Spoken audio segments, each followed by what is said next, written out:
Pessoal, vamos lá. A nossa aula hoje está, como é que fala? Não é só com o tempo reduzido, ao som de balões estourando. Então, vocês não hoje está diferente aqui o negócio, né? De vez em quando estoura uma bolinha lá. Muito bem, nós vamos lembrar vocês que a classe aqui dos adultos que ficam aqui no templo, nós estamos estudando um livro chamado... Fugiu o nome do livro, está aqui. Simplesmente Crente. Né? Então, o livro Simplesmente Crente, do Michael Horton. Nós temos estudado esse livro, hoje é o capítulo número 5. Obrigado, agora melhorou, né? Porque está muito sonoro o negócio aqui hoje. Tá. Tem um aluno fiel aqui, ele traz o livro toda semana. Ele diz que ele traz e ele lê o livro, né? O livro é muito interessante porque ele aborda, e como o pastor já tem dado a aula, o seminarista também já deu, o Arnold, ele aborda o seguinte tema: um chamado para servir a Deus e ao próximo com amor e simplicidade. Uma vida cristã comum. Um crente comum, sem alardes, né? Então, é uma vida cristã comum. É isso que o livro aborda em vários aspectos, ele vai trabalhando isso, né? É uma reflexão sobre como Deus se alegra com a vida dos crentes quando ele se importa com o próximo, quando ele se importa com o outro. Quando Deus se alegra quando um crente pratica o amor sem alarde, sem holofotes, sem a busca do sucesso. O crente comum, cumprindo os mandamentos da palavra. Resumindo, é isso que o livro todo aborda, em seus vários capítulos. Hoje nós vamos ver um assunto chamado ambição. Ambição é a lição de hoje. E antes da gente falar sobre ambição, vamos tocar num pontinho aqui bem assim que a gente conhece muitas vezes, né? Nós somos gratos aos grandes heróis da fé que deixaram seus legados para a posteridade. E não vou nem falar dos heróis da fé da Bíblia, eu vou falar dos heróis que nós conhecemos aqui. Essa senhora está visitando, a primeira vez que ela vem? É a primeira vez que ela vem?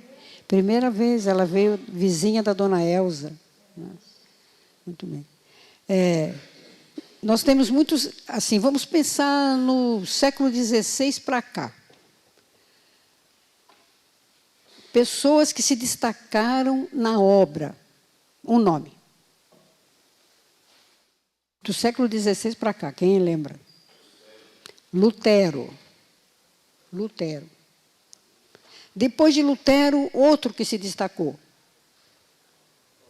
Calvino, João Calvino, que deu base para a nossa doutrina presbiteriana. Não é? Nós temos mais algum nome que alguém falou? Zwinglio, que também foi assim, praticamente conterrâneo de Calvino, né, na Suíça. John Wesley, missionário metodista, que se destacou num trabalho missionário extraordinário que ele fez, um homem de oração, ele com os irmãos dele, né? Mas, para a nossa época, nós temos o missionário Moody, que também se destacou muito na história. Billy Graham, Simonton, está aqui na minha listinha também. Né? Depois de Simonton, vejam bem, o Billy Graham, ele veio ao Brasil e ele fez um trabalho no Maracanã que lotou com milhares de pessoas o trabalho que ele fez. E teve, assim, centenas de conversões no trabalho de um dia no Maracanã, quando ele veio aqui. Então, foram homens especiais que se destacaram. Mas nós temos o nosso Simonton, Ashbel Green Simonton, que trouxe o presbiterianismo para o Brasil. Bom, eu vou dar um chocolate para quem dizer para mim que ano que foi isso, depois que eu terminar a aula. Ninguém lembra, né? Ele esteve aqui em 1859, quando ele aportou no Rio de Janeiro e começou um trabalho do nada. Ele teve contato com alguns irmãos que já existiam aqui, da igreja evangélica que existia aqui, que hoje seria a igreja congregacional. Teve contato com eles, e ele começou do zero, e 3 anos depois já tinha uma igreja. A primeira igreja do Rio de Janeiro, em 1862. Nós devemos muito a esse jovem que veio com 26 anos, recém-formado do seminário. Eu quero ser missionário, veio para cá. Depois ele foi lá, se casou nos Estados Unidos, voltou casado e perdeu a esposa logo depois da febre amarela. E ele também. E ficou a menininha, a Ellen, para lembrar do que foi que ele começou a fazer aqui. Morreu cedo, mas aí o trabalho que ele fez foi muito profícuo. E nós temos assim, um trabalho, logo depois de Simonton, José Manuel da Conceição, um ex-padre. E José Manuel da Conceição se destacou pela simplicidade da vida dele. Esse homem era um andarilho, ele só andava. Não tinha carro, não tinha esnobação, não tinha nada. Andava aqui pelo interior do estado, começava aqui pela cidade de São Paulo, e ele ia para Brotas, ele ia para a região de Sorocaba, e evangelizando as pessoas. Morreu como indigente, indo para o Rio de Janeiro. José Manuel da Conceição, a história diz que ele era bonachão, meio gordo, e ele andava e cansava. E lá em Jandira, aqui, no estado de São Paulo, aqui, na grande São Paulo, por onde ele passava, tinha uma grande árvore, parece que uma figueira, que é uma árvore muito comum aqui, né, a ficus. Ele se sentava embaixo e dormia ali. E o instituto que começou com o trabalho dele, né, tem o nome dele lá em Jandira, não existe mais hoje, porque lembrava-se dessa árvore. Eu vou dizer uma coisa para vocês, eu tenho um bocado de anos, né? Eu conheci essa árvore. Ficou histórica, aquela árvore que ele vinha e descansava ali e deitava. Ali nós tínhamos um instituto bíblico muito importante, que depois acabou e se tornou Seminário José Manuel da Conceição. Não, são pessoas que se dedicaram realmente para que o evangelho crescesse, principalmente aqui no estado de São Paulo e Rio de Janeiro. Eles lavraram, eles plantaram, eles ceifaram, quer dizer, colheram na seara do Mestre. Mas o reino de Deus é muito maior do que só esses heróis. É muito maior. É formado também dos pequeninos, dos humildes, por gestos de dedicação, por gestos de abnegação, como soldados desconhecidos que lutam pela fé. Vivem vidas piedosas, servem à igreja e fazem tudo com amor. Simonton não seria nada se ele não tivesse evangelizado pessoas, e essas pessoas evangelizadas não fossem uma continuidade do trabalho dele, sem alarde, mas com muito amor. Não tem história registrada. Não está na história o nome de muitos, milhares e milhões de pessoas. Mas deixaram seus rastros de misericórdia e contribuem para o crescimento desse reino. Contribuem para o crescimento desse reino. Então, a lição de hoje vai falar exatamente desses humildes, desses simples que se deram e que não fizeram um trabalho menos importante do que os outros que ficaram na história. Nós somos gratos por todos que fizeram o trabalho e que estão registrados na história. Aqui na nossa região mesmo. De evangelistas que nós tivemos aqui que se dedicaram. Eu sou grato ao meu pai, que era um evangelista aqui na região. e que morreu tão cedo, mas eu sou grato a ele pelo trabalho que ele fez. Então, mas e aqueles que não têm o nome na história? Eu, você, cada um que estamos aqui. Nós somos os crentes comuns, mas que fazemos o nosso trabalho, que fazemos a nossa parte. Então, a lição de hoje vai falar sobre ambição.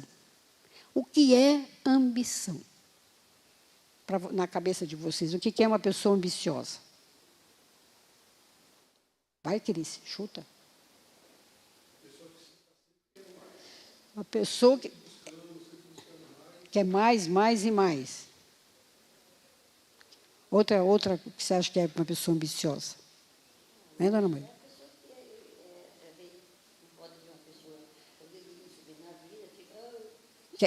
Quer mais que ela? Mais que a outra? Quem mais quer dar um palpite do que ambição? Não está nada errado o que vocês falaram. Um vício também pode levar, né? É um forte desejo e determinação de conquistar um objetivo. Haja o que eu tiver que fazer, eu vou fazer. Para ser maior que você, para fazer mais que você, para ter poder e superioridade maior que você.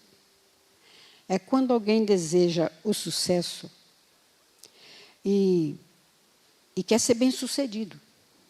Na vida secular, nós estamos cansados de ver isso, né? Então, mas não é nada errado, por exemplo, eu desejar ser promovido no trabalho. Eu desejo ser promovido no trabalho. Agora, precisa ver como é que eu faço isso. Como é que na empresa a gente fala que acontece? Puxa o tapete do outro, não é isso? Muita gente aqui já viveu isso. Puxa o tapete. Não deixa, quer dizer, eu quero subir na vida, mas eu vou fazer alguma coisa para prejudicar você. Não importa o quê.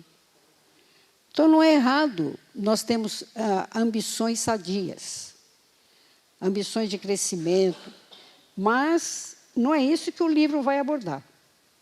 Ele vai falar exatamente de comportamentos negativos, como busca do poder a qualquer custo.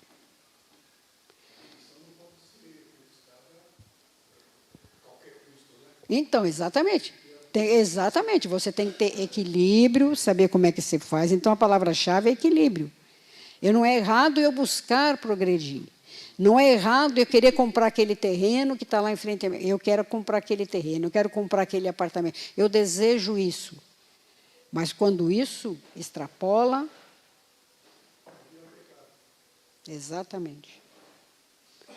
Quando ele leva a cobiça, ele leva a inveja, a atitudes inescrupulosas, isso que é o errado. Eunice, na igreja não tem nada disso, porque você está falando isso. Então, vou voltar, não é errado desejar algo bom. Mas a ambição sempre deve estar ligada à ética, à moral, né? À empatia, quer dizer, eu me coloco no lugar do outro, eu sei que o outro sente, eu não quero prejudicar o outro. Sempre cultivada com equilíbrio. E a gente vê que muitas vezes isso não acontece mesmo no seio da nossa igreja. Quando eu falo nossa, igreja evangélica no geral. Vamos generalizar aqui. Não aqui a Maranata, né? Mas de uma forma geral a gente vai ver muita coisa disso. Então, o que a Bíblia fala sobre ambição? A primeira coisa que a gente vai ver é que toda vez que a Bíblia toca em ambição, é sempre levada para o aspecto negativo. Sempre para dizer, não faça isso. Está errado. Cuidado. Não é? Porque é a nossa índole de ser humano, vai mais por aí mesmo, de querer fazer as coisas, né? Não importa como. Resumir, ambição é ambição. Independente do pacote que ela vem embrulhada, ela é ambição. Então, como é que a gente trabalha isso? A ambição leva ao desequilíbrio do corpo. E esse desequilíbrio do corpo, eu pulei um versículo aqui que eu quero ler para vocês, que é bem sério. É Tiago 3, por favor, Rafael, Tiago 3, 13 a 18. Vamos ler esse texto.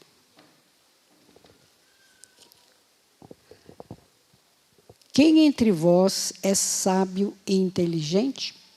Mostre em mansidão de sabedoria, mediante condigno proceder, as suas obras. Se, pelo contrário, tende em vosso coração inveja amargurada e sentimento faccioso, nem vos glorieis disso, nem mintais com a verdade. Esta não é a sabedoria que desce lá do alto, antes é terrena, animal e demoníaca. Pois onde há inveja e sentimento faccioso, aí há confusão e toda espécie de coisas ruins. A sabedoria, porém, lá do alto é primeiramente pura, depois pacífica, indulgente, tratável, plena de misericórdia e de bons frutos, imparcial, sem fingimento. Ora, é em paz que se semeia o fruto da justiça, para os que promovem a paz. É o nosso irmão Tiago escrevendo isso. Onde aparece sentimento faccioso, muitas versões, inclusive a do King James, que é uma boa tradução, diz ambição egoísta.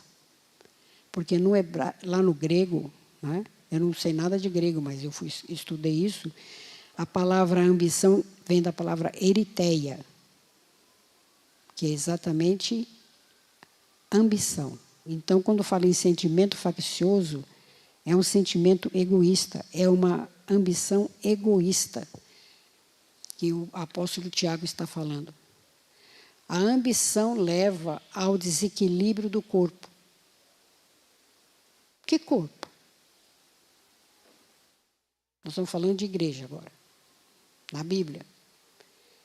A ambição leva ao desequilíbrio do corpo. Que corpo? A igreja. Leva ao desequilíbrio da igreja. Nós temos mais um texto de Filipenses, agora vamos ver o que o Paulo fala. Filipenses 2, 3 e 4. Vamos ler todos juntos? Nada ou vanglória, mas por humildade, considerando cada um os outros superiores a si mesmo. O 4. Não tenha cada um em vista o que é propriamente seu, senão também cada qual é o que é dos outros. O tempo todo, quando se fala em ambição, a ambição, ela vai contra isso. Ela vai contra isso. Porque ela tem sentimentos facciosos, porque ela provoca inveja, porque ela é egoísta, porque ela só pensa nela. Não é? A ambição leva as pessoas a terem esse tipo de atitude. O que faz o apóstolo Paulo é exortar os crentes a que tenham uma vida de humildade e de concórdia, sem briga, de paz. O tempo todo está falando de paz ali. Não é?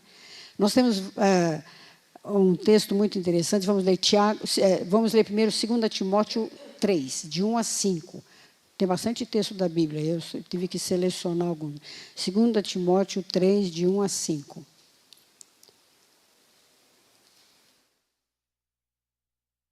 Sabe, porém, isso. Para quem que Paulo está escrevendo? Para Timóteo, pastor Timóteo. Sabe, porém, isto, que nos últimos dias sobreviverão tempos difíceis. Pois os homens serão o quê? Egoístas, avarentos, jactanciosos, arrogantes, blasfemadores, desobedientes aos pais, ingratos, irreverentes, desafeiçoados, implacáveis, caluniadores, sem domínio de si, cruéis, inimigos do bem, traidores, atrevidos, enfatuados, mais amigos dos prazeres que amigos de Deus, tendo forma de piedade, negando-lhe, entretanto, o poder. Foge também destes.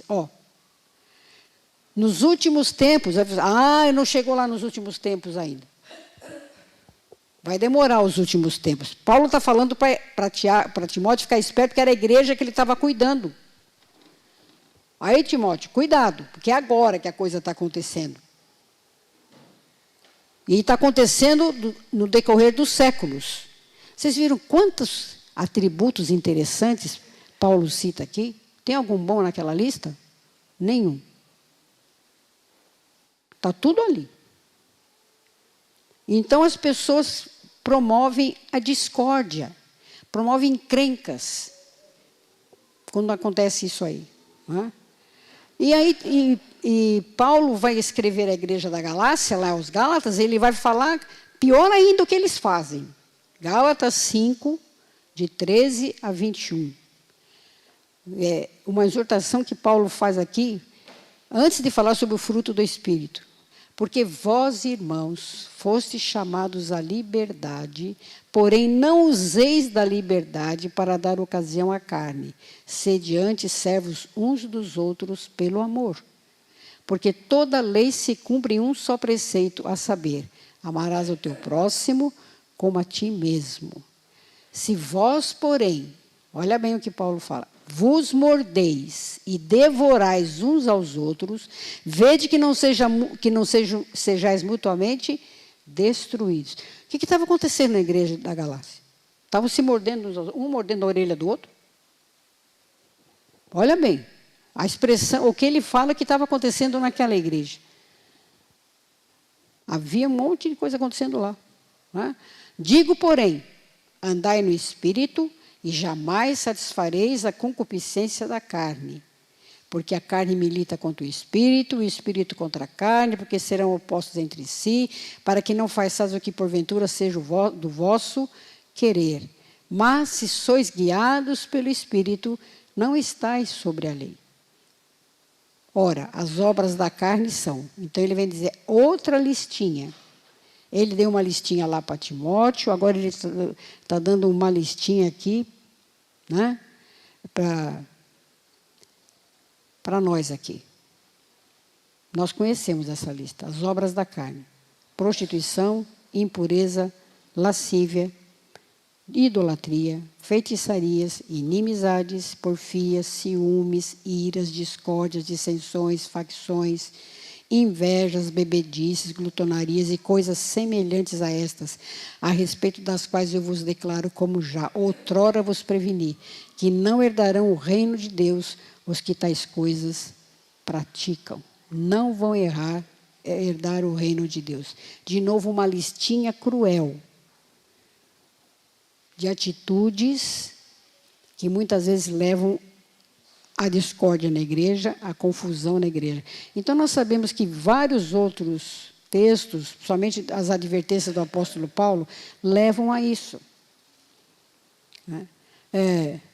Nada façais por partidarismo ou vanglória. Eu acho que eu pulei esse aqui, Rafael, é Filipenses 2, 3 e 4. Se você puder voltar um pouco.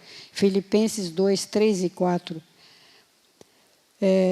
Nada façais por partidarismo ou vanglória, mas por humildade, considerando cada um os outros superiores a si mesmo. Não tenha cada um em vista o que é propriamente seu, senão também cada qual o que é dos outros. Bom, Eunice, o negócio é o seguinte, é que aquela igreja do tempo primitivo lá, do primeiro século, elas eram complicadas. Tinha muito gentio no meio dos judeus, era uma mistura. Por isso que o apóstolo Paulo e Tiago ficaram tão preocupados em orientar essa igreja. Não tem nada a ver com nós hoje aqui. Nada. Vocês sabem que tem, e tem a ver muito conosco aqui. Muito. Nós sabemos de casos e casos. Se formos contar a história aqui, o que hoje a aula está reduzida, né? Casos e casos de discórdia. Por problemas bem simples. Né? Nós vemos problemas de discórdia na igreja. Mas Paulo fala do contraste disso. Ele vai nos levar a entender que a gente tem que fazer o contrário de ter essas atitudes. E lá em Gálatas 5, ele continua. Depois que ele fala das obras da carne, ele vai falar das obras do Espírito. Não é? Então, mas o fruto do Espírito é. Então, veja bem, o fruto do Espírito é. Não são frutos do Espírito, É o fruto. Se você tem o Espírito Santo na sua vida, você tem que ter tudo aquilo lá. Vamos ler? Amor, pode ler. Vamos, todo mundo junto. Amor, alegria,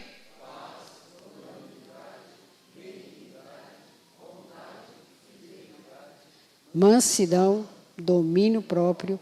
Contra estas coisas não há lei. E os que são de Cristo fizeram o quê? Crucificaram a carne com as suas paixões e concupiscências. Se vivemos no Espírito, andemos também no Espírito. Então ele vem falando para a igreja da Galácia, né, escrevendo aos Gálatas, que eles estão mordendo uns aos outros. Estão se devorando uns aos outros. Não estão praticando o amor fraternal, o amor ao próximo. Aí ele vai dizer assim, ó, sabe o que vocês estão fazendo? Vocês estão produzindo os frutos da carne, que é inveja, que é lascívia, que é um monte de coisa. Vai falar toda aquela lista. Porém, se vocês têm o Espírito Santo na vida de vocês, se vocês querem ser pessoas boas, querem ser pessoas melhores, vocês têm que praticar o fruto do Espírito. Aquelas virtudes todas do fruto do Espírito. E a principal delas, a que puxa a lista, é o amor. É a primeira. Eu tenho que amar o meu irmão. Eu tenho que amar o meu próximo. E quando eu amo, eu não quero saber de confusão. Eu não quero ser mais do que ele. Eu não quero me sobrepor a ele. Eu não quero ter ambição de derrubá-lo. Não é? Se a ambição leva à discórdia, leva à vanglória, provocando o desequilíbrio no corpo, repito, que corpo que é esse? É a igreja. O corpo de Cristo é a igreja. Então, Paulo utiliza a analogia do corpo humano para descrever a igreja como um sistema de partes interrelacionadas, interdependentes, sendo Cristo a cabeça. E nós também já vimos esse texto muitas vezes. Não é? Nesse corpo, cada membro desempenha um papel importante. Vamos ler primeiro, primeira carta aos Coríntios, capítulo 12, quando Paulo fala sobre os dons. 1 Coríntios 12, do versículo 12 ao 27. Depois nós vamos ler Romanos 12. Né? 1 Coríntios 12, até o 27. É um pouco longo, mas a gente vai ter que ler aí. Né? Eu quero abrir aqui na minha Bíblia para ficar mais fácil aqui. Então, vamos lá. A partir do versículo 12. Vamos começar? Podem começar.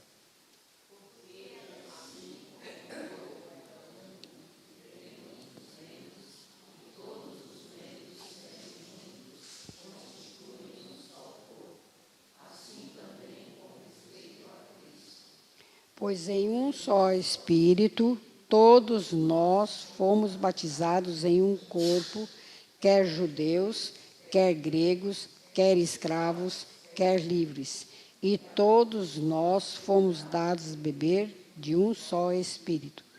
Porque também o corpo não é um só membro, mas muitos. Se disser o pé, porque não sou mão, não sou do corpo, nem por isso deixa de ser do corpo. Se o ouvido disser, porque não sou olho, não sou do corpo, nem por isso deixa de ser. Se todo o corpo fosse olho, onde estaria o ouvido? Se todos fossem ouvido, onde estaria o olfato?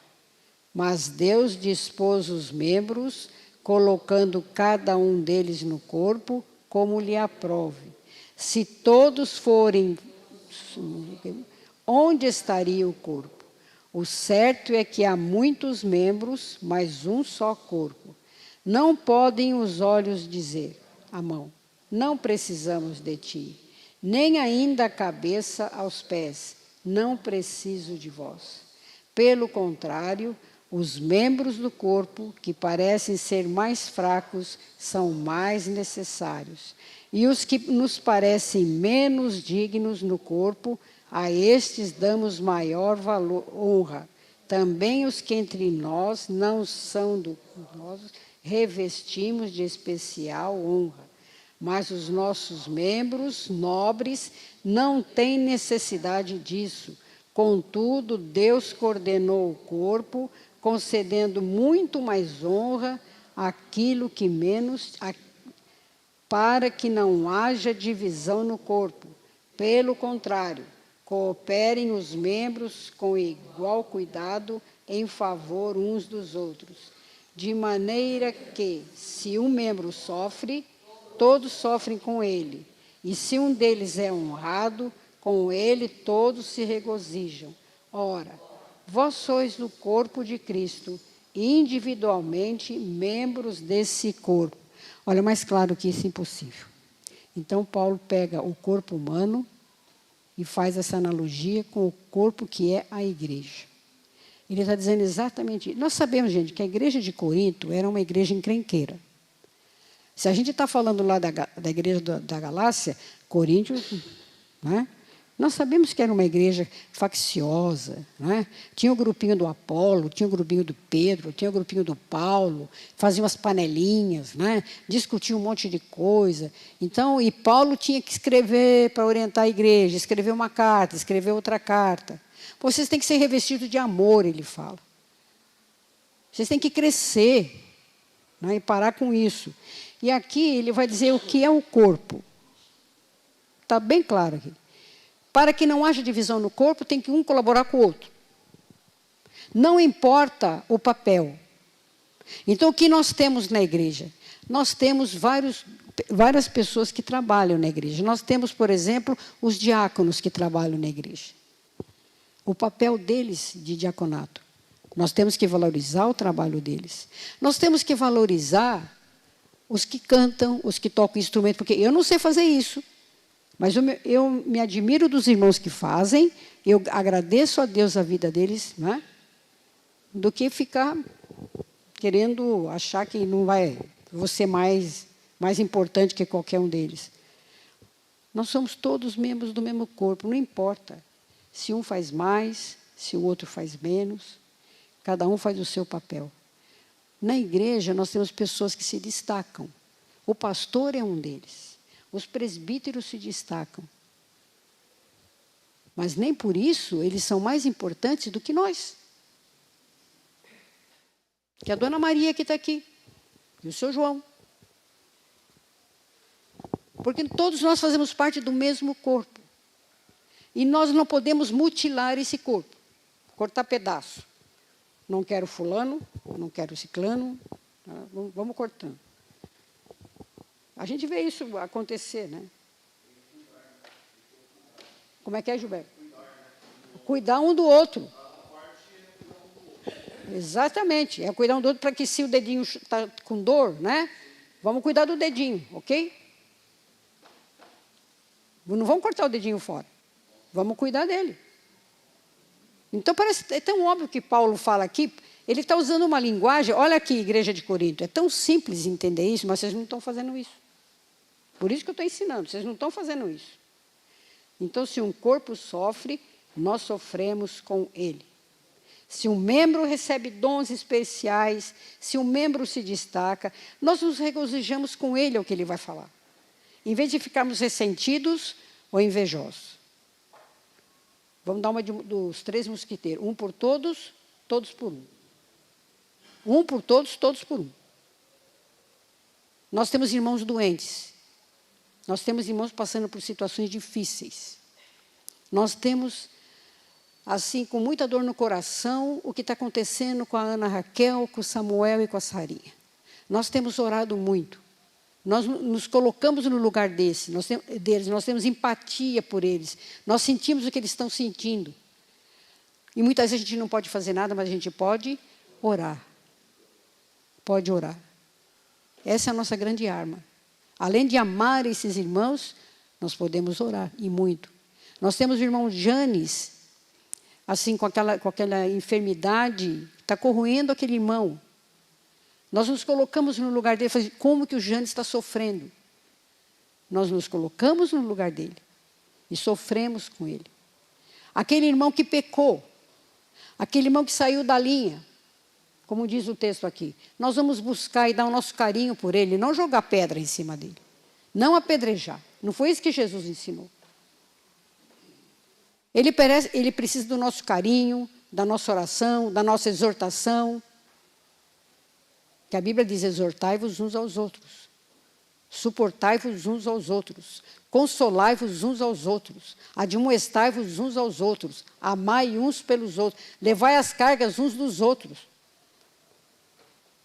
Então, nós somos crentes comuns. Nós não precisamos de cargo. Nós não precisamos estar no topo para fazer o nosso trabalho. Nós somos crentes comuns. Vejam o que Paulo diz lá em Romanos 12, 3 e 5. A respeito de dons também, que Paulo... Romanos 12, só 4 versículos aqui. 3 versículos. Porque pela graça que me foi dada, digo a cada um dentre vós que não pense de si mesmo além do que convém. Não seja convencido, ambicioso. Antes pense com moderação, segundo a medida da fé que Deus repartiu a cada um.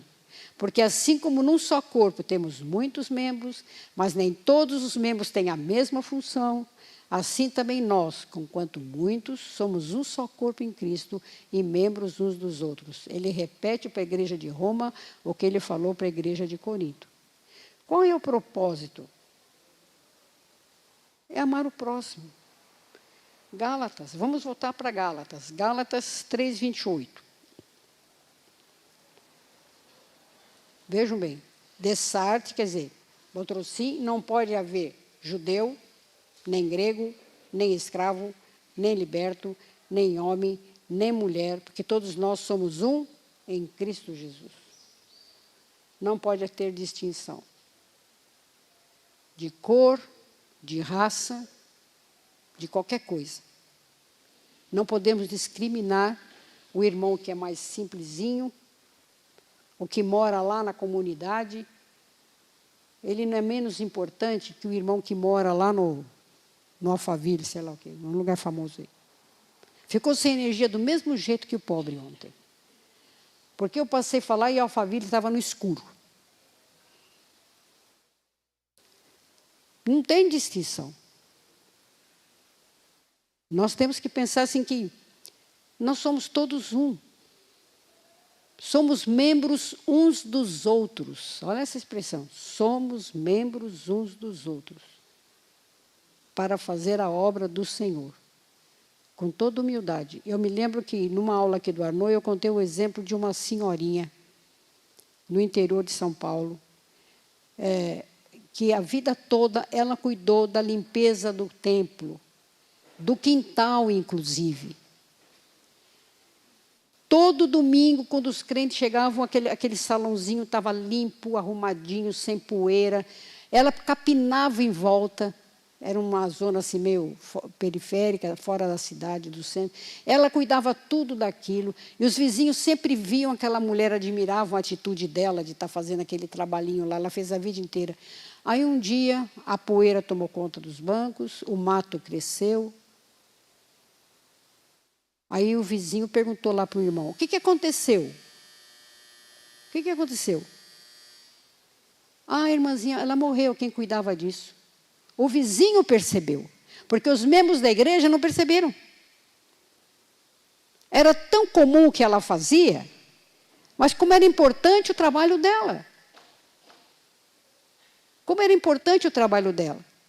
Aí quando o banco ficou sujo, agora está sujo, né? Vamos ter que limpar, né?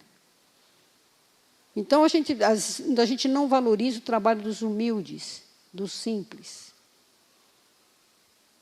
Não é o cargo, não é o doutorado que eu tenho, não é quanto eu ganho.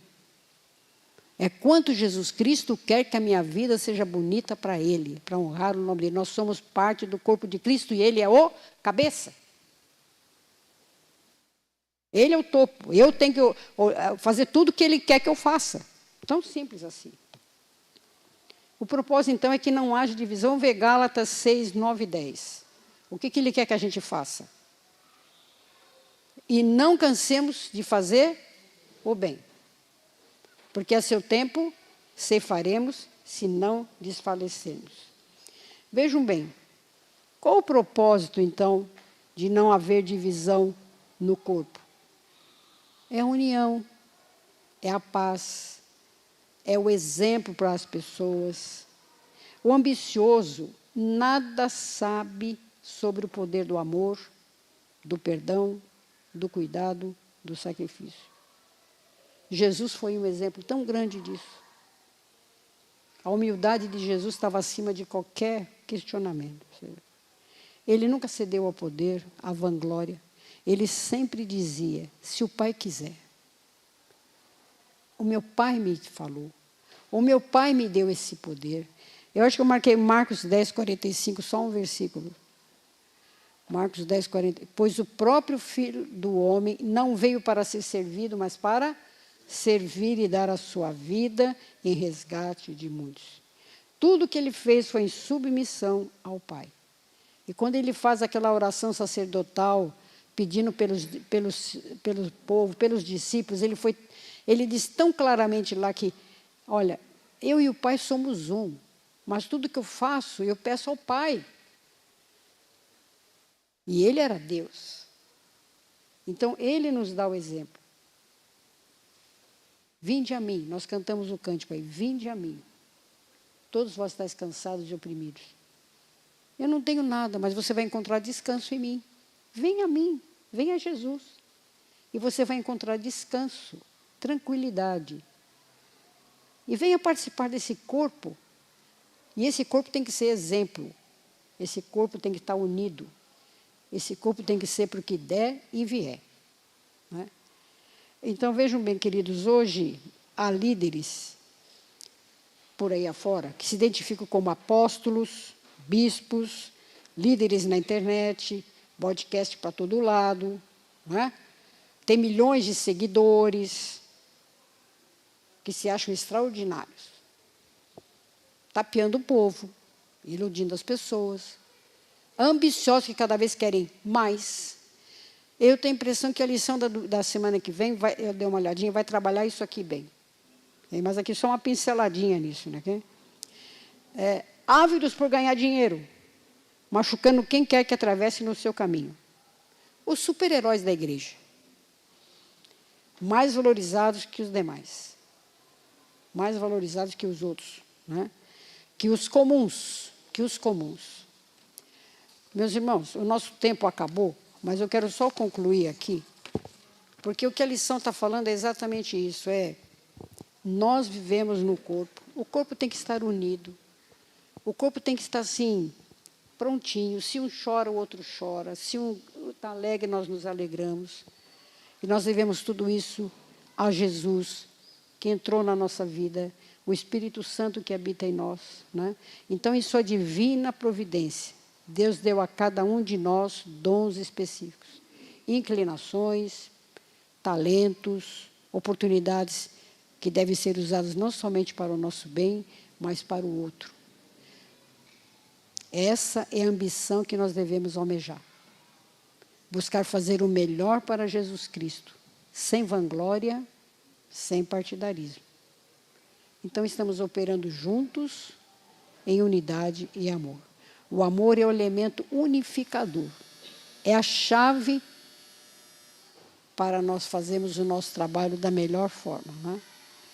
Eu quero só terminar aqui com um texto muito bonito, não é bem uma poesia, mas quem escreveu isso era uma poetisa. Não sei se a vida é curta ou longa demais, mas sei que nada do que vivemos tem sentido se não tocarmos o coração das pessoas. Muitas vezes basta ser o colo que acolhe, o braço que envolve, a palavra que conforta, o silêncio que respeita, a alegria que contagia, a lágrima que corre, o olhar que sacia, o amor que promove. E isso não é coisa do outro mundo, é o que dá sentido à vida. É o que faz com que ela não seja nem curta, nem longa demais, mas que ela seja intensa, verdadeira e pura enquanto durar. Cora Coralina, já ouviram falar nela? E não era nem crente, mas tinha uma visão do nosso papel. Que Deus nos ajude a sermos cada vez mais unidos, acolhermos as pessoas que vêm que entram à nossa igreja, abraçar esses irmãos. Nós temos aqui como é que se chama? Lili? Lili, é o apelido da minha filha, Lili. Temos a mãe eu não sei se é mãe ou cunhada da Cat. A sogra, é a mãe do Anderson, tá? Então, também está nos visitando hoje, né? Coisa boa. Então, obrigado pelas visitas, eu acho que é só esse aqui. A Marley também, Marley é mesmo da igreja, mas de vez em quando ela aparece, né, Marley? Obrigada. Nós vamos encerrar aqui rapidinho, fazendo uma oração, então, que Deus nos abençoe. Obrigado, Pai, porque o Senhor nos ensina a sermos crentes melhores, mesmo sendo comuns, nada extraordinário, nada para chamar atenção, mas nós estamos fazendo o nosso trabalhinho de formiguinha, cada um de nós. Nos ajude a sermos cada vez melhores, para que o corpo de Cristo, que é a tua igreja, cresça mais e mais. Obrigado pelas pessoas que estão aqui, obrigado pela escola dominical, é o que nós te pedimos, em nome de Jesus. Amém.